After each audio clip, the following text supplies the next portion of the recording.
तर आपण बघत होतो की मेंदूमध्ये डावा लोब आणि उजवा लोब असे दोन पार्ट येतात. डाव्या लोबमध्ये तुमचं इंटेलेक्च्युअल आहे आणि उजव्या लोबमध्ये तुमचे इमोशन्स आहेत. आता प्रश्न कधी निर्माण होतो, जेव्हा या दोन मध्ये कॉन्फ्लिक्ट निर्माण होतो, गोंधळाची परिस्थिती निर्माण होते. जसं आपण एखाद्या माणसाला खोटं सांगायला जातो. खोटं सांगायला गेल्यानंतर काय असतं की आपला जो इमोशनल IQ असतो तो आपल्याला सांगत असतो, हे सांगू नको. आणि बुद्धी सांगते असं सांगितल्याशिवाय तो आपल्याला पैसे देणार नाही किंवा आपला हेतू साध्य होणार नाही. या डायलमामध्ये आपण असतो आणि त्यावेळेला आपण मग असत्य बोलायचा निर्णय घेतो आणि आपल्याला असं वाटतं की हे आपलं खोटं बोलणं जे आहे हे आपण आपलीच मनाची समजूत घालून घेतो की हे कसं योग्य आहे, आपण कसं बरोबर वागत आहोत. कारण आपल्यालाही खर्च आहे, आपल्यालाही कुटुंब आहे, आपल्याला संसार करायचा आहे, पैसे लागणार आहेत. तर पैसे कमवायसाठी आपण अशा गोष्टी स्वभावतः करतो. पैसे कमवणं काही गैर गोष्ट नाही आहे. पैसा ही एक मोठी सत्ता आहे आणि ज्यानं बरीचशी तुम्हाला इंद्रियाची सुखं विकत घेता येतात. त्यामुळं पैशाची युटिलिटी हे आपण नाकारू शकत नाही. परंतु पैसा कुठल्या मार्गाने आपल्याकडे येतो आणि आपण तो कसा कमवतो ह्याच्यावर आपण परत पुढच्या वेळेला डिस्कशन करू. आत्ता आपण एवढंच लक्षात घेऊया की आपल्या डाव्या आणि उजव्या मेंदूमध्ये जेव्हा कॉन्फ्लिक्ट निर्माण होतो तेव्हा त्याच्यामध्ये एक प्रकारची इम्बॅलन्स निर्माण होतो आणि आपल्या शरीराचे जी सगळे रिदम आहे, जी त्याची सर्कॅडियम सायकल आहे, ही आपण जर लक्षात घेतली तर कुठेही अशा प्रकारचा गोंधळ आपण स्वतः निर्माण करतो. उजव्या आणि डाव्या मेंदूमध्ये झालेला हा कॉन्फ्लिक्ट आपल्या मनावर आणि आपल्या शरीरावर निश्चितपणे परिणाम करतो. आता मेंदू आणि आपल्या मनाचा काय संबंध आहे याचा जर आपण विचार केला तर आपण जेव्हा घाबरतो तेव्हा आपल्या लक्षात येतं की मेंदू लगेच ॲड्रेनलिन नावाचा एक हार्मोन रिलीज करतो आणि आपल्याला मग पळण्याची शक्ती येते किंवा आपली हार्ट रेट वाढतात, आपल्याला पाहिजे असलेली ऊर्जा पुरवली जाते. अशा प्रकारे हे सगळं काम करत असतं. म्हणजेच काय आहे की मनाचा आपल्या डायरेक्ट मेंदूशी संबंध आहे आणि आपण मनानं जे सिग्नल देतो, मनानं म्हणजे काय आहे, आपल्या बॉडीमध्ये एक सेंट्रल नर्वस सिस्टीम आहे. कुठेही काही कमी पडलं तर त्याचा सिग्नल मेंदूला पाठवला जातो की बाबा या माणसानं आता जेवण केलेलं आहे, याची शुगर वाढणार आहे आणि ती शुगर मर्यादित ठेवण्यासाठी याला इन्शुलिनची गरज आहे. तो सिग्नल मेंदूला जातो, मेंदूकडून तो लिव्हरला येतो, पॅनक्रियाजला येतो, तिथून मग इन्शुलिन रिलीज केलं जातं. अशा रीतीनं हे काम होतं. म्हणजे ह्याच्यावरनं आपल्याला एक गोष्ट सरळ सरळ लक्षात येते की आपल्या मनाचा आणि मेंदूचा सरळ सरळ संबंध आहे. आता आपण काय करूया की मेंदूमध्ये कुठल्या, आता हे का जाणून घ्यायचं महत्त्वाचं आहे हे मी तुम्हाला सांगितलं की आपल्याला जर कळलं नाही की आपण हे का करायचं आहे तर आपण ते करणार नाही. कारण आपल्याला त्याचं महत्त्व जर लक्षात आलं नाही तर आपण एखादी गोष्ट करत नाही. आता आपण असं बघूया की हे मेंदूमध्ये कुठल्या प्रकारचे हार्मोन निर्माण होतात आणि ते कशा पद्धतीनं काम करतात. या सर्व गोष्टी माझ्या काही पाठ नाही, कारण मी काही सायन्समध्ये किंवा डॉक्टर वगैरे माणूस नाही. तर आता मेंदूमधून सिक्रेट होणारा जो एक हार्मोन आहे त्याचं नाव डोपामाइन. हा डोपामाइन काय करतो की तुमचे मूड रेग्युलेशन करतो. मूड रेग्युलेशन करतो म्हणजे काय, तुमच्या मनामध्ये आनंद, दुःख, ज्या काही भावना निर्माण होतात त्या रेग्युलेट करायचं काम करतो. की जसं त्याला समजा ज्या पद्धतीनं त्याला सिग्नल आला आहे त्या पद्धतीनं हा डोपामाइन करतो. याच्यामुळेच आपल्याला आनंदाची भावना होते आणि ज्यांना व्यसन असतं त्यांनासुद्धा त्या प्रकारचं भावना त्यावेळेला निर्माण होते की मी आता ड्रिंक्स घ्यायला पाहिजे. तर अशा पद्धतीनं हा डोपामाइन काम करतो. दुसरा आहे सेरोटोनिन. सेरोटोनिन हा जो आहे हा सुद्धा एक प्रकारचे तुमचे मूड स्विंग जे असतात, सारखं सारखं तुमच्या भावना ज्या बदलत असतात त्याच्यावर काम करतो आणि हा झोपेवरही काम करतो आणि भुकेवरही काम करतो. म्हणजे भूक लागल्याची जाणीव शरीराकडनं सिग्नल आल्यानंतर हा हार्मोन त्याच्यावर काम करतो. तिसरा हार्मोन आहे एंडोर्फिन्स.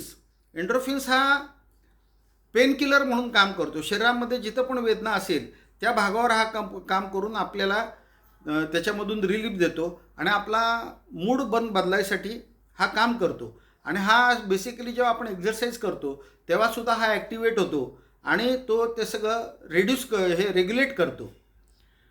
चौथा हार्मोन आहे ऑक्सिटोसिन. ह्याला लव हार्मोन म्हटलं जातं.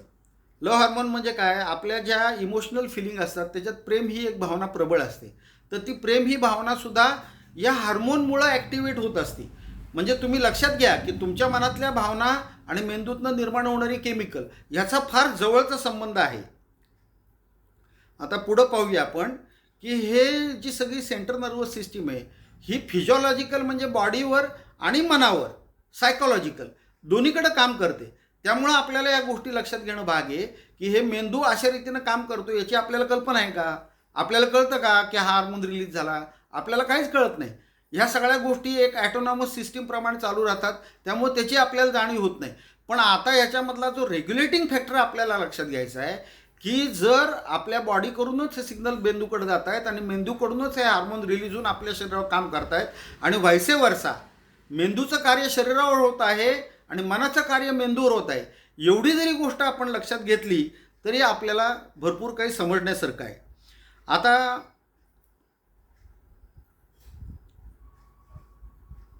बाकीच्या हार्मोनबद्दल आपल्याला जास्त काही माहिती घ्यायची गरज नाही आणि ज्यांना याच्यामध्ये फार इंटरेस्ट आहे त्यांनी यूट्यूबवर सर्च करावं. भरपूर व्हिडिओ याच्यावर उपलब्ध आहेत.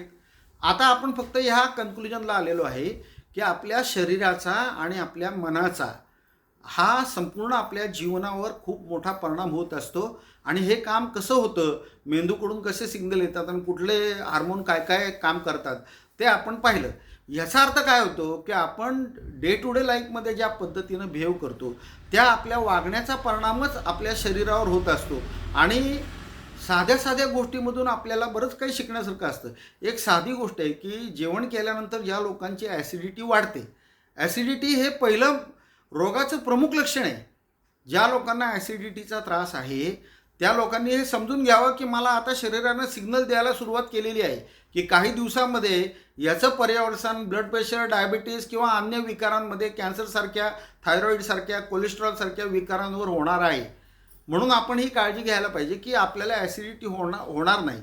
आता याच्या खूप डिटेलमध्ये जाण्याचं काही कारण नाही आहे, कारण यूट्यूबवर आपण अशा प्रकारचे खूप व्हिडिओ अवेलेबल आहेत की बॉडी आपण अल्कलाईन कशी ठेवली पाहिजे, बॉडी जर ॲसिडिक राहिली तर काय होतं, अल्कलाईन राहिली तर आपण निरोगी राहतो, आपल्या बॉडीमध्ये डिटॉक्सिकेशन करायचं कसं, डिटॉक्सिकेशनचे फायदे काय आहेत, वजन कमी करायचे फायदे काय आहेत, हे सगळं आपल्याला त्याच्यावर बघायला मिळतं. कारण आपल्या शरीरात अननेसेसरी चरबीची गरज नाही आहे, कारण लिव्हरमध्ये ऑलरेडी आपल्याकडं ग्लुकोज स्टोअर असते.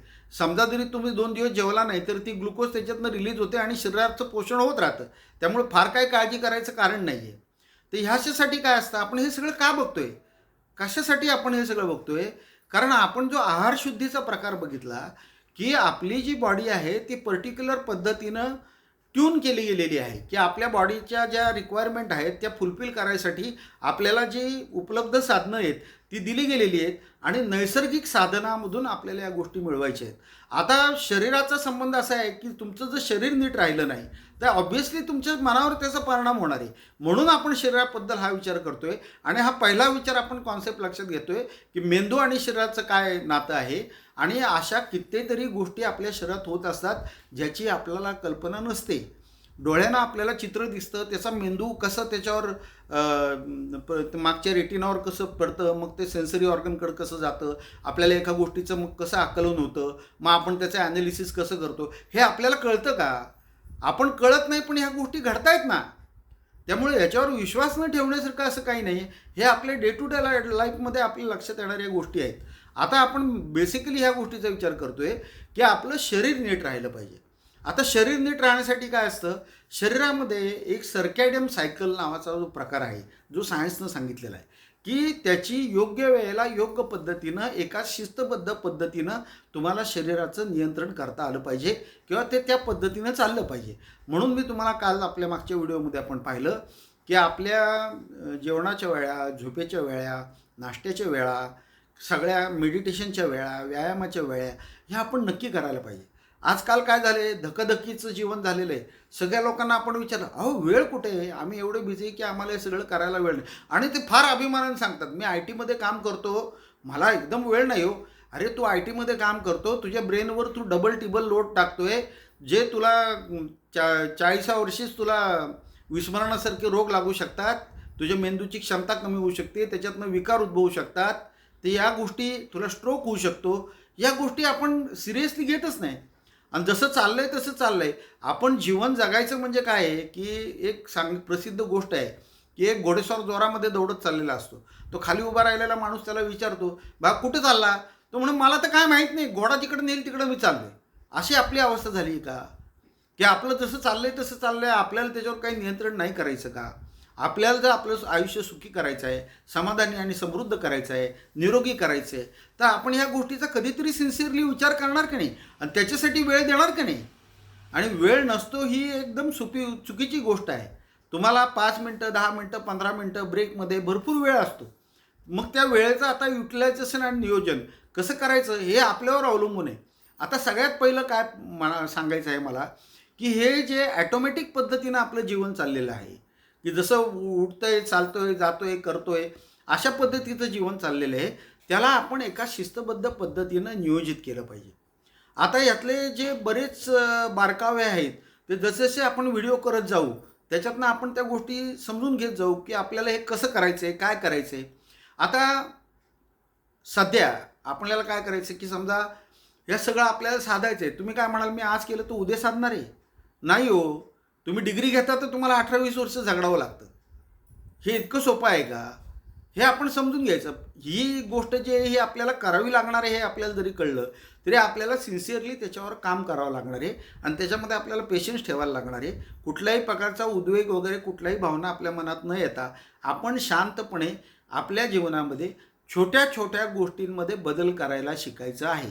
हा बदल आपल्याला का करायचा आहे मी तुम्हाला आता सांगितलं, की मेंदू आणि शरीराचं रिलेशन जे आहे, तर आपल्याला या सगळ्या गोष्टी जर नीट आटोक्यात आपण आणल्या तर आपलं जीवन सुखी होणार आहे. कारण आपल्याला होणाऱ्या आनंदाच्या भावना, दुःखाच्या भावना या ज्या गोष्टीवर अवलंबून आहे त्या मनावरच आता आपण काम करून अशा पद्धतीनं एक पद्धत डेव्हलप करणार आहे. मी करणार नाही आहे. ही पद्धत तुम्ही डेव्हलप करणार आहे. तुमच्यासाठी योग्य पद्धत तुम्ही शोधून काढणार आहे.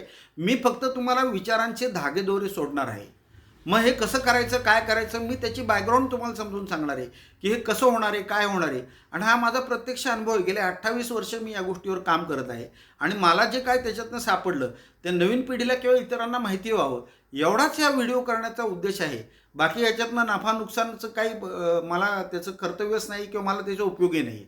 मी एक रिटायर्ड माणूस आहे, त्यामुळं अर्थाचाराच्या दृष्टीनं मी बिलकुल हे व्हिडिओ करत नाही आहे. परंतु जे आपल्याला जे आपल्यात हवे ते लोकांशी सांगावे या रामदास स्वामींच्या उक्तीप्रमाणे मी हा वसा घेतलेला आहे आणि आपल्यापर्यंत या गोष्टी पोचवत आहे. मला असं निश्चितपणे वाटतं की या तुम्हाला उपयोगाला येतील.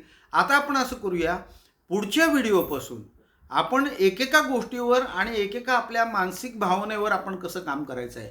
जसं की भय का उत्पन्न होतं, आपण भयापासून मुक्त होऊ शकतो का. चिंता, आपण चिंतेतनं बाहेर येऊ शकतो का. मानसिक ताणतणाव, आपण याच्यातनं बाहेर येऊ शकतो का. आपल्या शरीरामध्ये होणारी ॲसिडिटी असेल, पेन्स असतील किंवा डायबिटीस असेल, ब्लड प्रेशर असतील, हे विकार ह्याच्यातनं आपण बाहेर येऊ शकतो का. ह्या गोष्टीवर आपण आता एक एक करून सुरुवात करणार आहे. आजच्या टॉपिकमध्ये आपण एवढंच पाहिलं की शरीराचा आणि मेंदूचा कसा संबंध आहे, मनाचा कसा संबंध आहे आणि हे एकमेकावर कशा रीतीनं काम करत असतात. आता एवढं आपण लक्षात घेतलं तर आपल्याला पुढचा व्हिडिओ जो आहे त्याच्यापासून हे सगळं समजून घेणं सोपं जाईल की आपल्याला ह्या गोष्टी का करायच्या आहेत. कारण जर गोष्टी का करायच्या आहेत हेच आपल्याला कळणार नाही तर आपण करणार कशासाठी आणि आपल्याला गरज काय पडली. म्हणजेच काय आहे की आपला जो मेन ऑब्जेक्टिव्ह आहे की निरामय सुखी जीवन जगायचं असेल तर आपल्याला काय करायला पाहिजे. आणि समस्यांनी तर आपण घेरलोच आहे. तुम्हाला काय वाटतं समस्या तुम्हाला कधी येणार नाहीत. अहो, आयुष्यामध्ये समस्या हा तुमच्या आयुष्याचा भाग आहे आणि तो जसा आहे तसा आपण स्वीकारायला पाहिजे. पण त्या समस्यांची प्रतिक्रिया आपल्या मनातनं कशी उठती, त्या समस्यांवर आपण मात कशी करतो, त्या समस्याच्या ओव्हरकम आपण कसे होतो ह्याला फार महत्त्व आहे. आणि म्हणून आपण पुढच्या व्हिडिओमध्ये एक एक करून हे सगळे विषय लक्षात घेणार आहोत. हा व्हिडिओ आवडला तर लाईक आणि शेअर करा. लाईक आणि शेअर याच्यासाठी करा की मला त्याच्यामध्ये तुमच्या लाईक आणि शेअरमध्ये काही इंटरेस्ट नाही आहे, परंतु कमीत कमी माझ्यापर्यंत एक फीडबॅक पोहोचेल की बाबा तुम्हाला हे आवडतं आहे का नाही. आणि जर तुमचे काही प्रश्न असतील तर माझी व्हॉट्सअपची लिंक त्या मोरमध्ये क्लिक केलं तुम्ही व्हिडिओच्या खाली की तिथं माझी व्हॉट्सअपची लिंक आहे, तिथं तुम्ही तुमचे प्रश्न टाकू शकता आणि आपण त्याचं समाधान करण्याचा नक्कीच प्रयत्न करू. आज इतकंच पुरे. धन्यवाद.